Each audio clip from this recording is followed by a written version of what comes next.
Halo, nama saya Rosid, kepanjangannya Samir Rosid Herman. Dari kecil saya dipanggil Rosid oleh teman-teman dan keluarga dekat. Tapi ada beberapa orang yang panggil saya Sam atau Samir juga.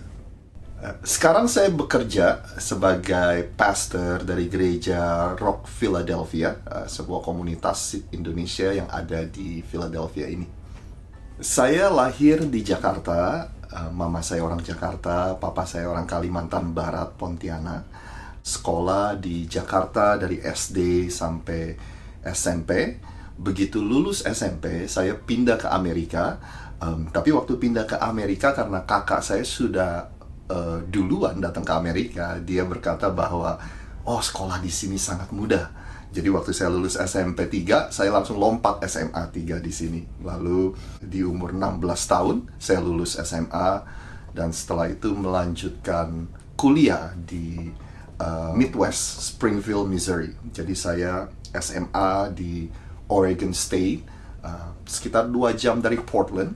Lalu kuliahnya di Springfield, Missouri.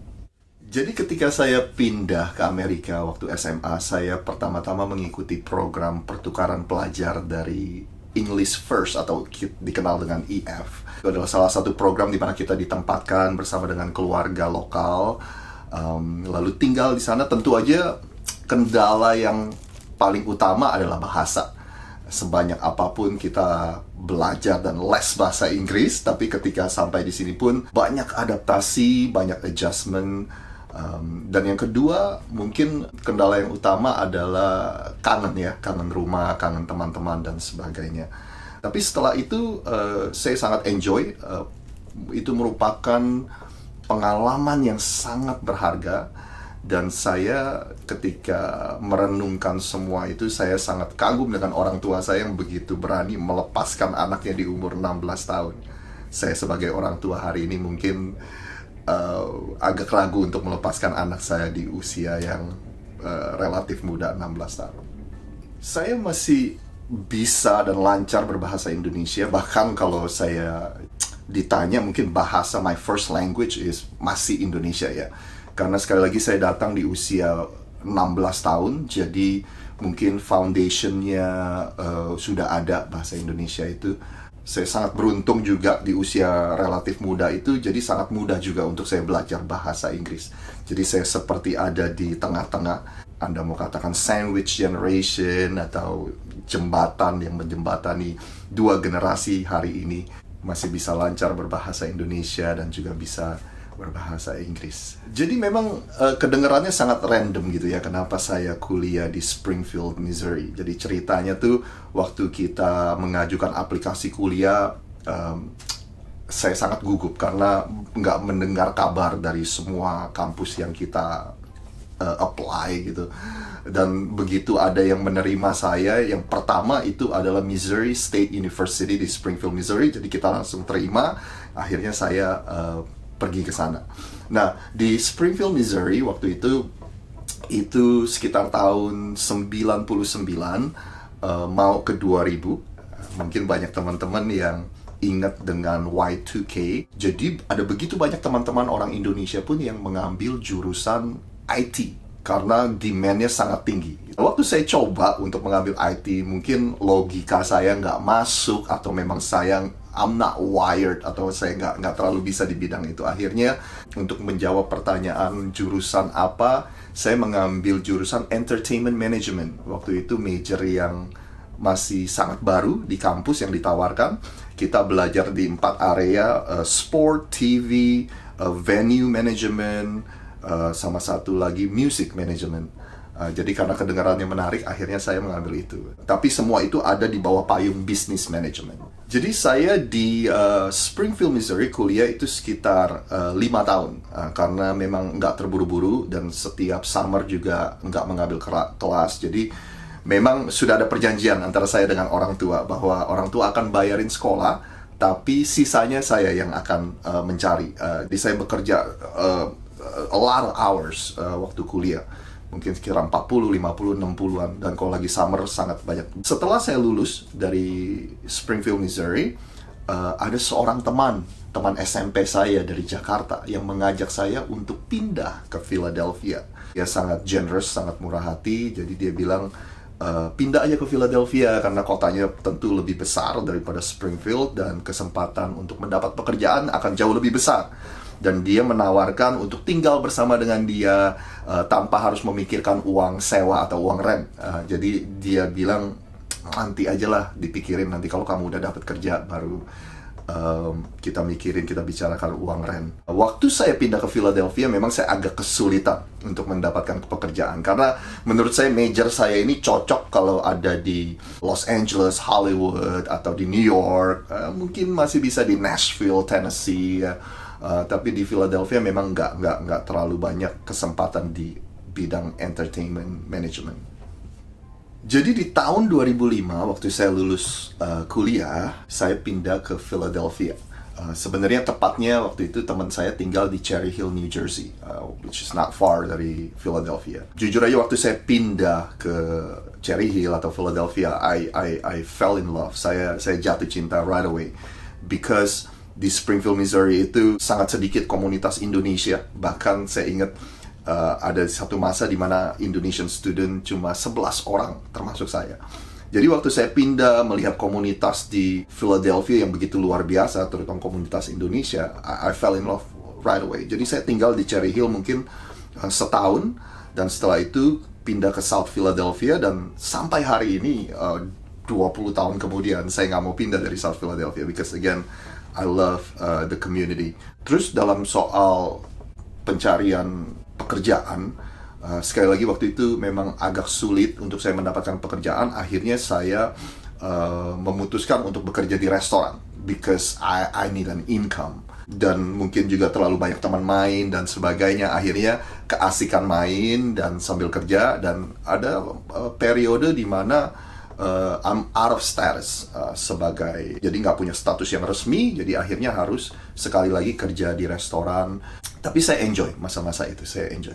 Sebenarnya saya waktu pindah ke Philadelphia ini, saya bukan orang Kristen. Jadi saya besar dari keluarga yang orang tua tidak membiasakan saya pergi ke gereja. Jadi saya bukan berasal dari keluarga Kristen. Nah, waktu saya pindah ke Philadelphia, sekali lagi teman saya yang mengajak saya pindah itu mulai mengajak saya ke gereja, dan saya sekali jatuh cinta dengan komunitasnya karena sekali lagi di Springfield, Missouri, it was very quiet, sepi, dan di sini dikelilingi oleh teman-teman yang begitu banyak. Nah, waktu saya pindah ke Philadelphia ini dan mulai ke gereja, there's something ada sesuatu yang menyentuh kehidupan saya. Memang kalau ditanya apakah saya punya proses yang supernatural atau panggilan atau bisikan Tuhan kenapa saya menjadi pendeta, saya akui saya nggak punya itu. Tapi ada sesuatu yang pribadi yang terjadi dalam hidup saya, dan salah satunya adalah ini. Waktu saya kuliah dan waktu masa-masa sebelum saya pindah Philadelphia, saya merasa bahwa hidup saya hanya untuk saya. So I live only for me, myself, and I. Saya orang yang sangat self-centered, hanya memikirkan diri saya sendiri. Dan akhirnya waktu mulai bergabung dengan komunitas gereja yang sangat identik dengan melayani satu dengan yang lain, memberikan hidup kita untuk menolong orang lain, dan kontribusi apa aja dari segi talenta, energi, uang, atau apapun itu, something change in me. Ada sesuatu dalam diri saya yang mengalami perubahan, seperti ada fulfillment, ada kepuasan yang sejati yang selama ini mungkin saya cari, ya. Dan ada satu titik mungkin karena perubahan yang begitu drastis yang saya rasakan, disitulah saya merasa bahwa I want to do this for the rest of my life. Saya mau memberikan hidup saya untuk orang lain. Mungkin kalau bagi Anda yang menonton ini yang familiar dengan ayat Alkitab, Yesus pernah bilang barang siapa yang memegang kehidupannya dia akan kehilangan, tapi siapa yang memberikan kehidupannya justru akan mendapatkan kehidupan itu sendiri. Itu menjadi pernyataan yang paling utama yang saya lihat sangat berdampak bagi hidup saya. Jadi memang kalau untuk menjadi pastor atau gembala dari sebuah gereja lokal. Memang waktu itu saya nggak terlalu memikirkan. Tapi yang saya tahu, saya ingin menjadi baik itu staff ataupun wakil dari sebuah gereja. Karena saya mengetahui besarnya tanggung jawab untuk menjadi lead pastor atau sebuah pemimpin gereja. Nah, waktu saya pindah ke Philadelphia, saya bergabung dalam sebuah komunitas gereja. Dan waktu itu karena saya sangat aktif di situ, saya akhirnya mendapatkan tawaran untuk menjadi full timer, menjadi staff gereja. Dan it's like a dream come true, ya, seperti impian buat saya bahwa saya bisa melayani dengan sepenuh waktu dalam hidup saya, dan di saat bersamaan mungkin mendapatkan gaji gitu ya. Lalu setelah berjalan beberapa tahun, saya seperti melihat ada kebutuhan yang saya sadari, terutama untuk the next generation. Jadi saya melihat bahwa mungkin kendala bahasa kah, atau anak-anak yang tumbuh ini, dan saya merasa ada sebuah area, ada sebuah panggilan sekali lagi yang saya bisa, ada sebuah mungkin generasi yang saya bisa layani. Dan akhirnya saya resign dari gereja itu, dan kita awalnya memulai dan merintis ibadah yang berbahasa Inggris. Karena kebutuhan yang tadi saya lihat itu. Jadi sekali lagi tahun 2005 sampai tahun 2013 saya ada di sebuah komunitas gereja. Pada akhirnya saya menjadi staff. Lalu awal 2014 di sana kita merintis gereja yang namanya Square One Church awalnya. Itu adalah kita dari awal sudah pakai berbahasa Inggris untuk melayani generasi orang-orang Indonesia yang anaknya mungkin tidak terlalu fasih dalam berbahasa Indonesia.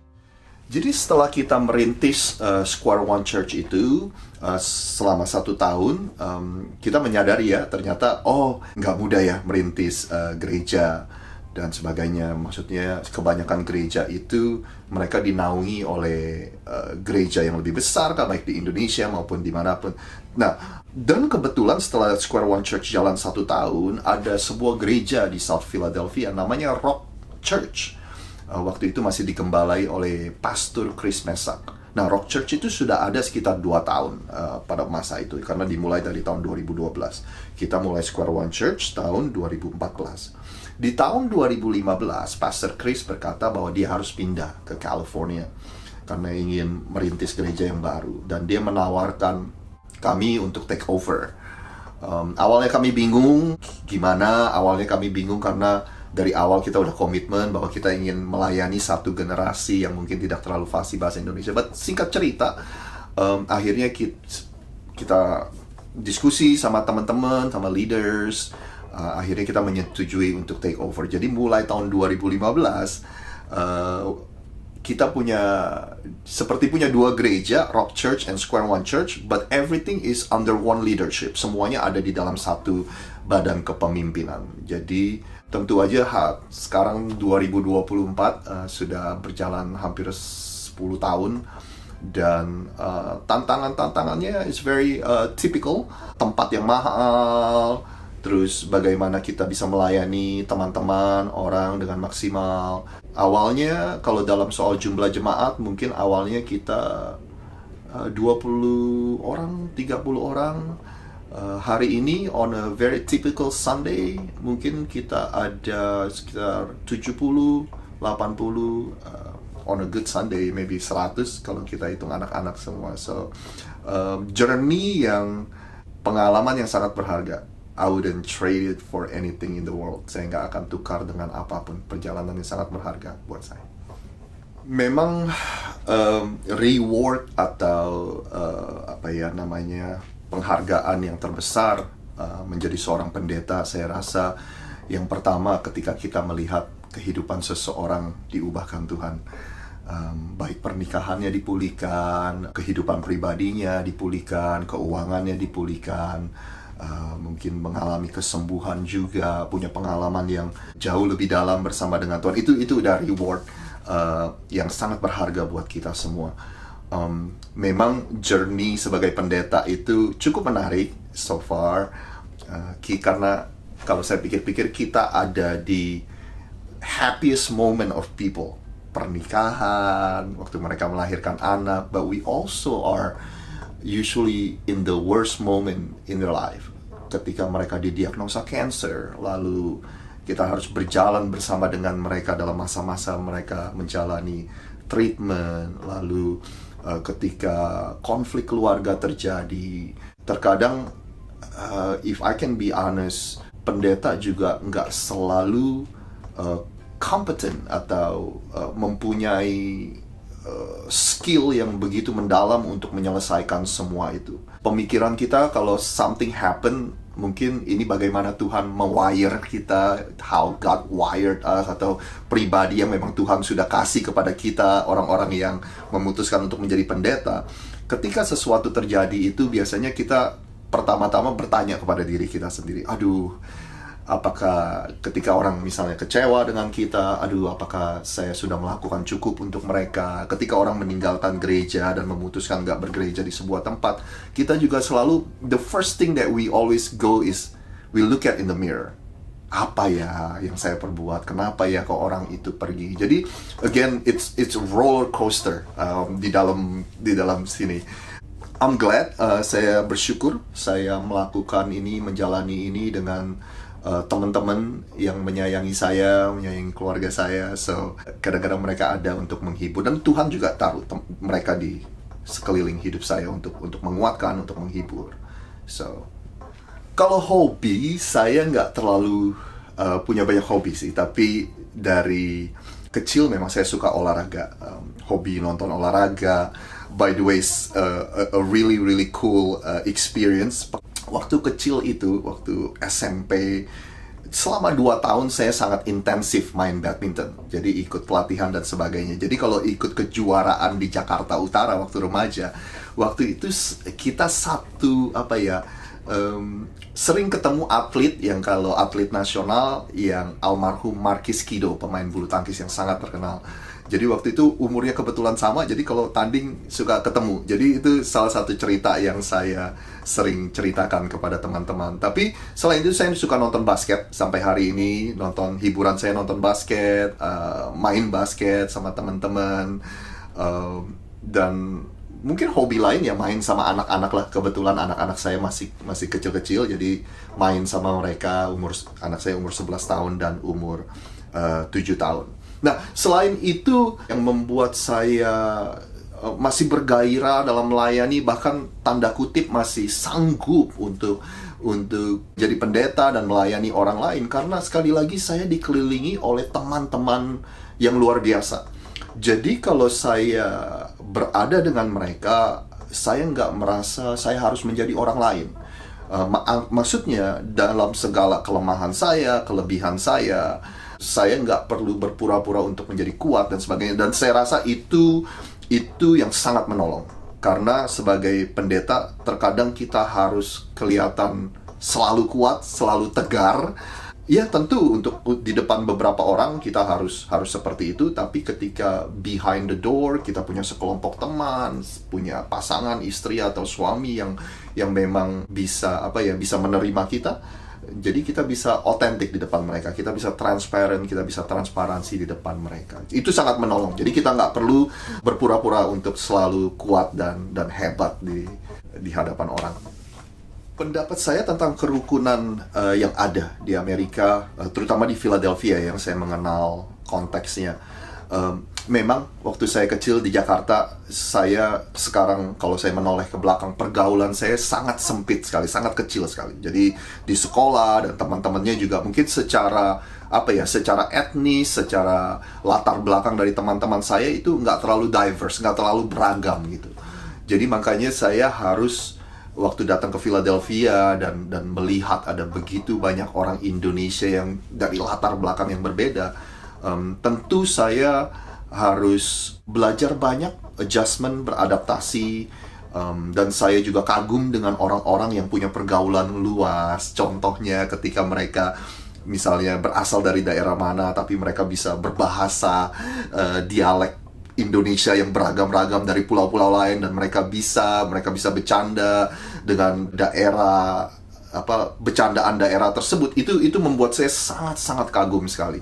Jadi untuk menjawab pertanyaan tadi, saya kagum dengan kerukunan bangsa Indonesia, orang-orang Indonesia di Philadelphia. Dan selain dari itu, sebagai kita sekelompok imigran ya, saya selalu mengingatkan jemaat yang saya gembalai bahwa kalau bukan kita yang saling membantu sesama orang Indonesia, siapa lagi? Hal yang paling saya tekankan dan hal yang paling saya sadari adalah untuk seseorang pindah ke Amerika untuk sebagai imigran, itu sebuah adaptasi yang sangat sulit. Terutama mereka datang bersama dengan keluarga mereka, anak-anak kecil bersama dengan mereka.